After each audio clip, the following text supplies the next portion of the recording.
Hello friends, today we are going to start our energetic session for the SST Civics class 8 for the chapter number 4 Understanding Law। कानून को समझने के लिए हम लोग ये चैप्टर पढ़ रहे हैं। चलिए तो हम बात करें NCERT को हम लोग फॉलो करेंगे जैसे हम लोग हर वीडियोस में करते आ रहे हैं। अंडरस्टैंडिंग लॉ में हम लोग बात करें कि हमारा जो पार्लियामेंट थी या पार्लियामेंट से पहले की हम बात करें, जब हमारे देश में को आज़ादी नहीं मिली थी बिफोर 15 अगस्त 1947, तब की अगर हम बात करें तब भी हमारे जो कॉन्स्टिट्यूएंट असेंबली मतलब हमारे संविधान निर्माणी इकाई जो थी, यूनिट जो थी, उसके लोग जो थे, कॉन्स्टिट्यूएंट असेंबली के जितने भी मेंबर थे, उन्होंने ये चीज़ तो डिसाइड कर लिया था कि हमारे देश में कानून जो बनेगा वो इक्वलिटी पे बेसिस्ड होगा।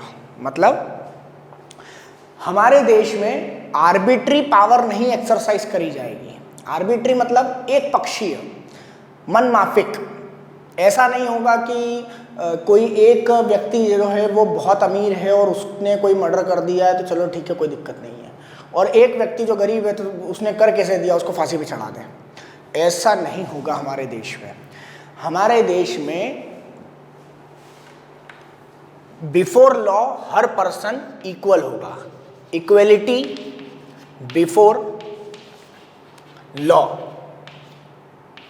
ये फीचर एग्जिस्ट करेगा हमारे कॉन्स्टिट्यूशन में। ये तो उन्होंने बहुत पहले से ही डिसाइड कर लिया था।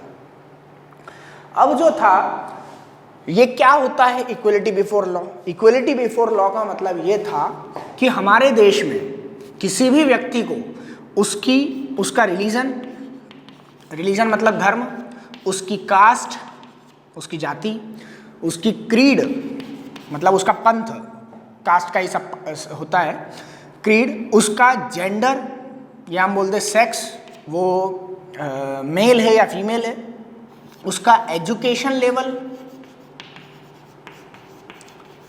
या फिर हम बात कर दें उसका एजुकेशन लेवल मतलब वो पढ़ा लिखा है या अनपढ़ है, इकोनॉमिक लेवल मतलब वो अमीर है या गरीब है, या वो उसके प्लेस ऑफ बर्थ, वो कहाँ पैदा हुआ है।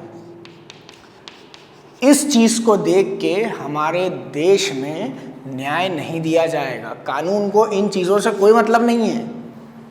कानून को इन चीज़ों से कोई मतलब नहीं है कि भैया तुम कौन से धर्म के हो, कौन सी जाति के हो, कौन से पंथ के हो, कौन से मेल हो या फीमेल हो, कौन सी जेंडर के हो, आपका एजुकेशन लेवल क्या है, आपका इकोनॉमिक लेवल क्या है, आपका प्लेस ऑफ बर्थ क्या है। भारत के किसी भी स्टेट में पैदा हुए हो, अगर आपने क्राइम किया है तो सबके लिए एक जैसी सज़ा होगी।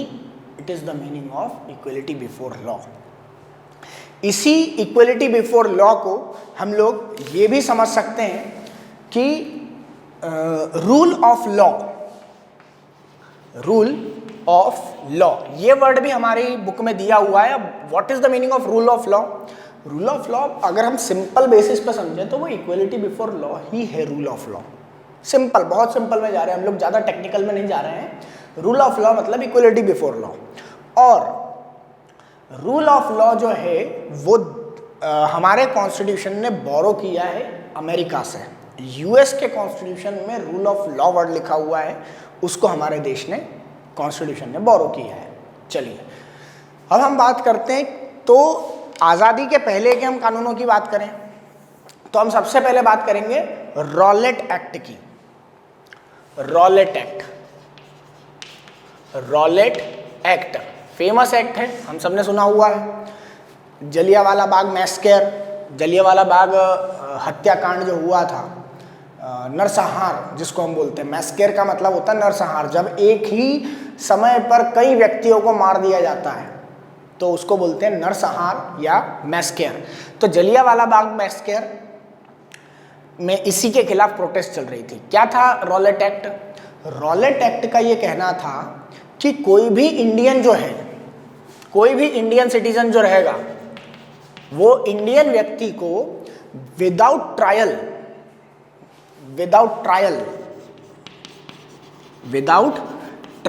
अब ये ट्रायल क्या होता है? तो ट्रायल हम समझते हैं, ट्रायल मतलब सुनवाई। जब कोर्ट में दोनों पक्षों को, एक व्यक्ति ने मर्डर कर दिया तो उसको वहाँ पे लेके आ गए, तो एक पक्ष ये बोल रहा है कि इसने हमारे भाई को मार डाला और दूसरा बोल रहा है नहीं मैं तो वहाँ पे था ही नहीं। तो दोनों पक्षों को सुनने के बाद में दोनों पार्टीज जो हैं, जो एक्यूज्ड है वो भी और जो विक्टिम्स है वो भी, उन दोनों पक्षों को सुनने के लिए जो कार्यवाही चलाती है कोर्ट में उसको बोलते हैं ट्रायल। क्लियर?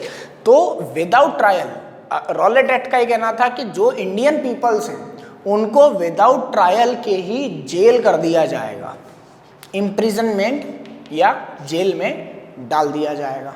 किसको? केवल इंडियंस को। और ब्रिटिशर्स का क्या? जो इंडिया में ब्रिटिशर्स थे उनका क्या? नहीं, उनके लिए ट्रायल होगा। ये कौन सी बात हो गई? ये तो इक्वलिटी बिफोर लॉ है ही नहीं। केवल और केवल कोई व्यक्ति प्लेस ऑफ बर्थ इंडिया में है, इंडिया का सिटीजन है, इसलिए आप उसको ट्रायल नहीं दे रहे हो, ट्रायल नहीं कर रहे हो, और आप जैसे उसके ऊपर आरोप लगा कि ये व्यक्ति ने वो प्रोटेस्ट में भाग लिया है, आपने उसको उठा के जेल में डाल दिया, आपने उसको फांसी पे चढ़ा दिया, आपने उसको वो अंडमान निकोबार में काला पानी की सजा दे दी, उसको वापस ही नहीं लाया आप। ये कौन सी बात हो गई? ये चीज़ बोली गई थी रॉलेट एक्ट में। अब इसके खिलाफ बहुत सारे लोग जो थे उन्होंने, इंक्लूडिंग महात्मा गांधी, उन्होंने पंजाब में इसके खिलाफ जब प्रोटेक्ट स्टार्ट किया, मतलब उन्होंने प्रोटेस्ट ऐसा किया कि साइलेंट प्रोटेस्ट था वो, मतलब कोई हो हल्ला नहीं कर रहे थे, वो शांतिपूर्ण तरीके से जलियांवाला बाग जो था वहाँ जलियांवाला बाग में बैठ के और इसका विरोध कर रहे थे। उनके पास कोई हथियार वगैरह नहीं थे, अहिंसा को मानते थे गांधी जी, तो वो अहिंसा के हिसाब से ही वो लोग नॉन वायलेंट तरीके से वहाँ पे प्रोटेस्ट कर रहे थे। अब जब वो प्रोटेस्ट कर रहे थे तो जनरल डायर जो थे वो चले गए वहाँ पे और उन्होंने वार्निंग दी हटो, और उसके बाद मारना स्टार्ट कर दिया। तो कई थाउजेंड्स लोग जो थे वो वहाँ पे मर गए।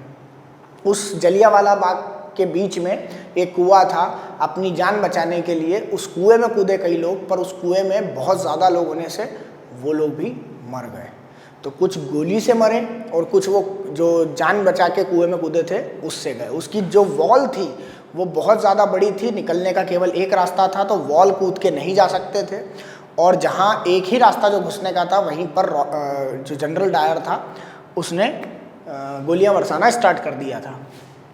हालांकि उसको जनरल डायर को भी मार दिया गया था। चलिए हम उस पर नहीं जाते हैं। तो रॉलेट एक्ट क्या इक्वलिटी बिफोर लॉ को फॉलो करता था? नहीं, बिल्कुल नहीं करता था। तो ये भारत के हिसाब से तो एक्ट नहीं था।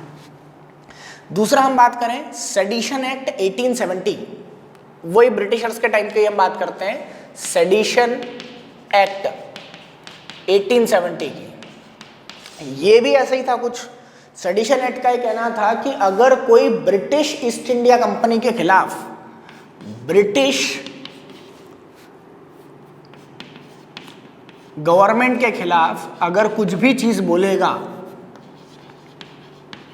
ब्रिटिश गवर्नमेंट के खिलाफ कोई भी कुछ बोलेगा या प्रोटेस्ट करेगा, उसको हम लोग सेडिशियस एक्टिविटीज में, सेडिशियस मतलब होता है राजद्रोह। सेडिशियस का मतलब क्या होता है? मैं हिंदी में भी लिख देता हूं यहाँ पे। सेडिशियस का मतलब होता है राजद्रोह। मतलब आपने भारत के जो ब्रिटिश गवर्नमेंट है उसके साथ गद्दारी करी है, राजद्रोह किया है। तो ये 1870 में उन्होंने एक एक्ट लेके आए ब्रिटिश गवर्नमेंट ने, और उन्होंने कहा कि कोई भी अगर ब्रिटिश गवर्नमेंट के खिलाफ बोलेगा तो उसके ऊपर हम लोग सेडिशियस एक्ट लगा देंगे और उसको वापस विदाउट ट्रायल जेल में भेज देंगे। ये भी जो था ये भी रूल ऑफ लॉ या इक्वलिटी बिफोर लॉ को फॉलो नहीं कर रहा था। चलिए, तो ये हमारे दो एक्ट समझे हमने। अब गवर्नमेंट को कैसे पता चलता है कि कोई सा एक्ट बनाना है? गवर्नमेंट के अंतर्यामी है, गवर्नमेंट को कैसे पता चल गया? तो गवर्नमेंट के लिए हम देखते हैं, हम लोग थोड़ा क्लियर कर लें। तो गवर्नमेंट वेरियस सोर्सेस से लोगों की रिक्वायरमेंट के बारे में पता लगाती है, जैसे एनजीओज वगैरह हुए, या हम बात कर लें जो सोशल पीपल्स होते हैं, या हम बोलते हैं कुछ सोसाइटीज़ होती हैं, उनकी कुछ रिक्वायरमेंट होती हैं, या कोई एनजीओज होते हैं, वो काम करते हैं और देखते हैं कि उनको लगता है कि ये भारत में ये चीज़ गलत हो रही है और इसको हमको रोकना चाहिए। जैसे हमारी बुक में एनसीईआरटी में दिया है domestic violence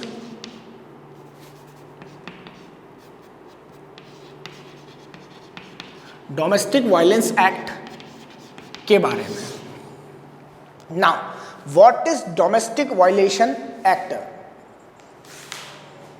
domestic violence act जो था, डोमेस्टिक वायलेंस एक्ट ये बोलता था कि डोमेस्टिक का मतलब होता है घर, हम लोगों का, आपका घर है, मेरा घर है। डोमेस्टिक वायलेंस एक्ट में डोमेस्टिक का मतलब हो गया घर, वायलेंस का मतलब हो जाता है कि कोई व्यक्ति जिसको मारा गया हो, मतलब जिस व्यक्ति के साथ में कुछ मारपीट करी गई हो। वायलेंस बहुत वाइड वर्ड है, अगर हम बात करें इस एक्ट के हिसाब से, तो यहाँ पे न केवल फिजिकल मतलब मार देना, बल्कि मेंटल भी इसमें आता है। किसी को आपने ताना दिया तो वो भी इसी में आता था।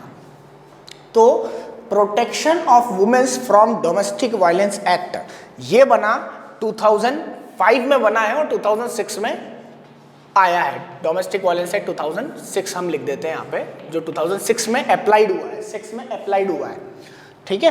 2005 में बना है, 2006 में अप्लाइड हुआ है। तो protection of women from domestic violence act, इसकी हम लोग हिस्ट्री दी हुई है हमको एक स्टोरी बोर्ड में।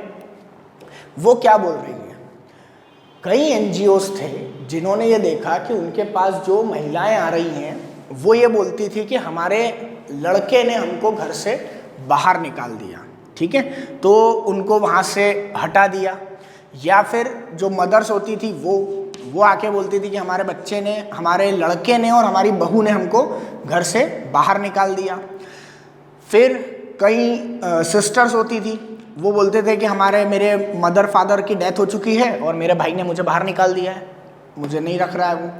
कई जो अपन बोल सकते हैं उनके यहाँ जो वाइफ होती थी, वाइफ बोलती थी कि मुझे मेरे ससुराल वालों ने, इन-लॉज ने परेशान किया है और मुझे भगा दिया बाहर।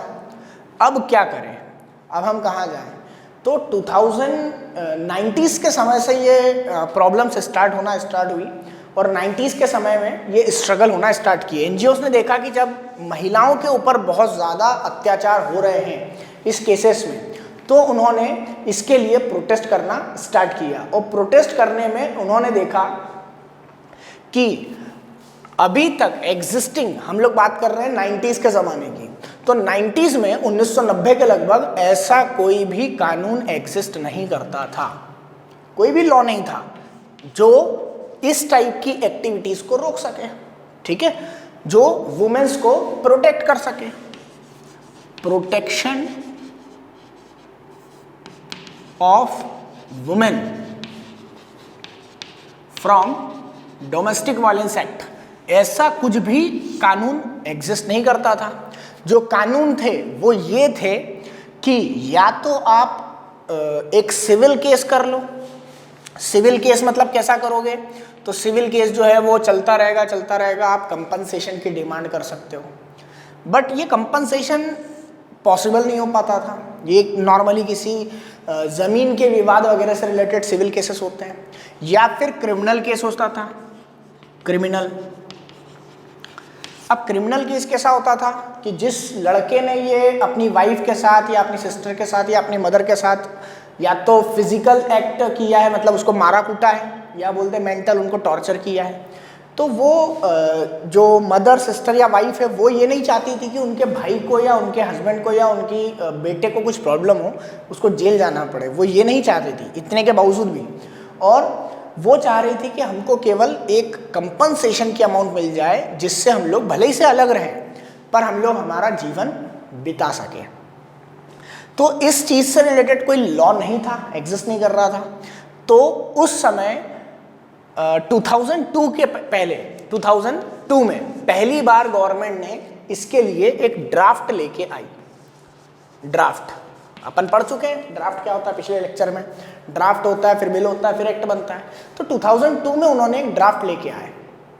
अब जब एनजीओ वालों ने देखा, जिन्होंने बहुत साल प्रोटेस्ट किया, 1990 से लेकर 2002 तक, 1990 से लेकर 2002 तक उन्होंने प्रोटेस्ट किया इसी चीज़ के लिए कि महिलाएं जितनी भी हैं उनको कम से कम घर में तो सेफ्टी मिले, बाहर नहीं है सेफ्टी तो कम से कम घर में तो सेफ्टी मिले।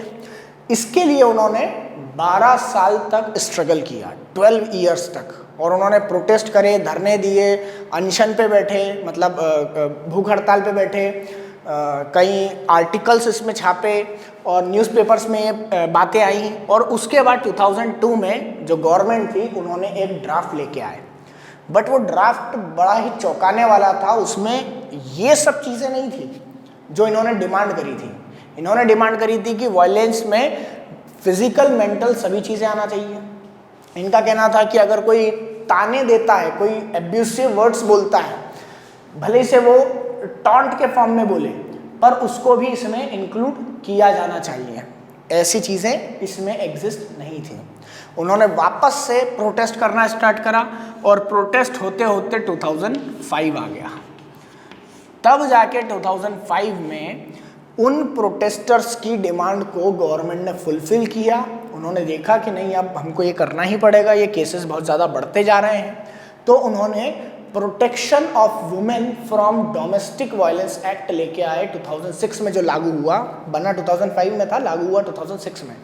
तो 2006 में ये कानून अप्लाइड किया गया। और अब अगर कोई व्यक्ति किसी महिला को, अपने परिवार के ही महिला को अगर परेशान करता है, वो चाहे मारा कुटी करे, उसको फिजिकल एक्ट करे, उसको मारे करे, या मेंटली टॉर्चर करता है, कोई ताने दे रहा है या कुछ ऐसा मेंटली एक्ट कर रहा है जिससे उसको परेशान किया जा सके, तो ऐसे में उसको सज़ा मिलती है और वो महिला को कंपनसेशन मिलता है। चलिए आगे हम बात करें अनपॉपुलर एंड कंट्रोवर्शियल लॉ। चलिए, कंट्रोवर्शियल लॉ ये एक बहुत इंपॉर्टेंट टॉपिक है हमारे यहाँ का। कंट्रोवर्शियल लॉ क्या होता है? कंट्रोवर्सी क्या होती है? कंट्रोवर्सी मतलब विवाद।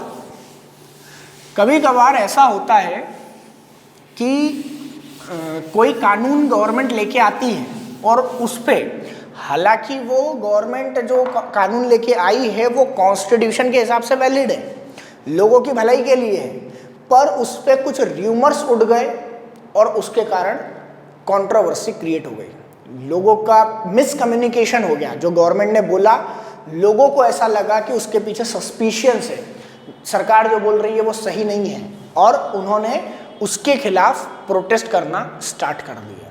तो ऐसे प्रोटेस्ट हुए थे वेंडिंग के एक्ट में, जो हमको स्ट्रीट वेंडिंग था उसमें। स्ट्रीट वेंडिंग मतलब क्या होता है?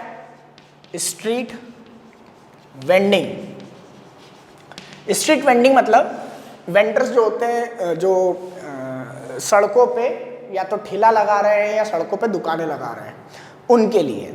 अब स्ट्रीट वेंडिंग के लिए अगर हम बात करें तो क्या कोई एक्ट ऐसा बोल सकता है कि नहीं, इस एरिया में स्ट्रीट वेंडिंग नहीं होगी? उनका भी तो लाइफ है ना। जो वेंडर्स हैं उनको भी आर्टिकल 21 में राइट टू लाइफ दिया गया है। राइट टू लाइफ दिया गया है, जीने का अधिकार है, और कमाएंगे नहीं तो जिएंगे कहाँ से? तो उनको भी राइट टू लाइफ दिया गया है वेंडर्स को, तो आप उनको मना नहीं कर सकते। और ट्रैफिकिंग की बहुत ज़्यादा प्रॉब्लम होती है। ट्रैफिक की, जब वो ठेले वगैरह अपन देखते हैं, कभी जो सड़क होती है बहुत छोटी होती है और वहाँ पे वो ठेला लेके अगर खड़े हो जाते हैं तो वहाँ पे ट्रैफिक जाम होने लग जाता है। तो इस बात को लेके सुप्रीम कोर्ट में केस गया और उसमें बोला गया कि स्ट्रीट वेंडर्स जो है उनको बंद कर देना चाहिए, मतलब लोगों को ये परमिशन नहीं दी जानी चाहिए जो वो कर रहे हैं। पर इसके लिए बहुत सारे प्रोटेस्ट हुए, बहुत सारी डिमांड्स हुई कि भैया ऐसा होना चाहिए, बट फिर बात जो आई कि नहीं, हम इनको नहीं हटा सकते हैं। तो ये एक कंट्रोवर्शियल मैटर बना था, क्योंकि ट्रैफिक की प्रॉब्लम जो है वो हमारे देश में बहुत ज़्यादा है। सड़कें जो हैं वो पतले हैं, सकरी हैं, और उस जगह पे भी अगर वेंडर्स खड़े हो जाते हैं ठेला लेके तो दिक्कतें आती है, ट्रैफिक जाम हो जाता है। तो उनकी तरफ से जो हटाने वाले पक्ष में थे उन्होंने ये बोला कि ट्रैफिक जाम की प्रॉब्लम्स होती हैं इसलिए इनको हटाना चाहिए, और उन्होंने जो पॉइंट लिया वो राइट टू लाइफ का लिया। सुप्रीम कोर्ट ने डिसीजन दिया कि नहीं, उनको करने का अधिकार है, वो उनको भी जीने का अधिकार है। दूसरा, हम लोग कंट्रोवर्शियल लॉ में बात करें तो हम लोग यूएस के controversial law civil right act 1964 की बात करते हैं। सिविल राइट एक्ट क्या था? हम लोग सबने क्लास 6th में पढ़ा हुआ है civil right act, Rosa Park civil right act 1964। इसके बारे में हम बात करें तो रोजा पार्क नाम से एक अफ्रीकन अमेरिकन वुमेन थी। अफ्रीकन अमेरिकन मतलब वो पहले ओरिजिनेट जो थी वो अफ्रीका से थी, पैदा अफ्रीका में हुई थी, पर बाद में आके बस गई थी कहाँ? अमेरिका। तो उनको क्या बोलते हैं? African American. तो अफ्रीकन अमेरिकन ओरिजिन की एक महिला थी रोजा पार्क। वो रोजा पार्क जो थी वो एक दिन रोजा पार्क जो थी वो एक दिन अपना हेक्टिक शेड्यूल के साथ में बहुत ही काम करके, मेहनत करके, और वो थकी हारी अपने घर की तरफ जा रही थी बस में बैठ के, पब्लिक ट्रैवलिंग को यूज़ करते हुए, पब्लिक व्हीकल्स को यूज़ करते हुए बस में बैठ के और जा रही थी। उस समय एक रूल था अमेरिका में कि जो वाइट अमेरिकन्स हैं उनके आने पर ब्लैक अमेरिकन्स को सीटें खाली करना पड़ती थी बस में। अब चूंकि रोजा पार्क जो थी बहुत ज़्यादा थक गई थी अपने हेक्टिक शेड्यूल के कारण, तो उन्होंने डिनाइट कर दिया, उन्होंने सीट खाली नहीं करी। उसके बाद प्रोटेस्ट होना स्टार्ट हुए तो ये प्रोटेस्ट खत्म हुए सिविल राइट एक्ट 1964 के बाद। सिविल राइट एक्ट में बोला गया कि कोई भी वाइट अमेरिकन और ब्लैक अमेरिकन में डिफ्रेंशिएट नहीं करेगा, उसमें डिस्क्रिमिनेशन नहीं किया जाएगा, ये बोला गया सिविल राइट एक्ट में। तो ये भी बहुत एक विवादित वहाँ पर यूएस का एक एक्ट था जिसके लिए बहुत ज़्यादा कॉन्फ्लिक्ट्स क्रिएट हुए थे। चलिए आगे हम बात करते हैं क्रिटिसाइज करना। ग्लॉसरी में हम देखिए क्रिटिसाइज करना मतलब किसी की बुराई करना। हमने सेडिशन एक्ट वगैरह देखा था। सेडिशन एक्ट में अगर कोई ब्रिटिश ईस्ट इंडिया कंपनी या ब्रिटिश गवर्नमेंट की बुराई करता था, क्रिटिसाइज करता था, तो उनके ऊपर वो राजद्रोह का केस लगाते थे। क्रिटिसाइज मतलब बुराई करना। इवोल्यूशन जैसे हम लोगों ने protection of womens from domestic violence act पढ़ा। इवोल्यूशन का मतलब होता है बहुत ज़्यादा मेहनत करते हुए, बहुत ज़्यादा चेंजेस करते हुए और आना, प्रोटेस्ट करते हुए और फिर वो किसी चीज़ को नया स्वरूप आना, उसको बोलते हैं इवोल्यूशन। नई नई चीज़ें उसमें डिस्कवर्ड होना। तो हम लोगों ने भी हमने जैसे 1990 से लेके हम लोगों ने 2005 तक की एक स्टोरी देखी protection of womens from domestic violence act की, कि कैसे इवोल्यूशन हुआ, धीरे धीरे परिवर्तन हुए और ये कानून बना। सेडिशन हम लोगों ने देख ही लिया। Sedition act 1870। सेडिशन एक्ट जो है वो अगर कोई उस समय ब्रिटिश गवर्नमेंट खिलाफ अगर कुछ बोलता था, उसकी बुराई करता था, तो वो उसके ऊपर लगाया जाता था। रिप्रेसिव मतलब हमने रॉलेट एक्ट में बात करी कि वो इंडियंस को रिप्रेस करना चाहते थे, दबाना चाहते थे, उनकी आवाज़ को उठने नहीं देना चाहते थे। तो जो भी व्यक्ति, वो चाहे रॉलेट एक्ट की बात करें या सेडिशन एक्ट की बात करें, कोई भी व्यक्ति अगर गवर्नमेंट के खिलाफ कुछ बोलता था तो उसको रिप्रेस कर दिया जाता था, उसको चुप करवा दिया जाता था, उसके ऊपर झूठे केस लगवा के। तो अब ये हमने एनसीईआरटी के हिसाब से हमारा चैप्टर नंबर 4 जो है अंडरस्टैंडिंग लॉ, ये हमने कंप्लीट किया है। बीकेजी क्लासेस की चैनल जो है उसको आप लाइक करें, शेयर करें, सब्सक्राइब करें। होपफुली आपको सब समझ में आ रहा होगा। Thank you.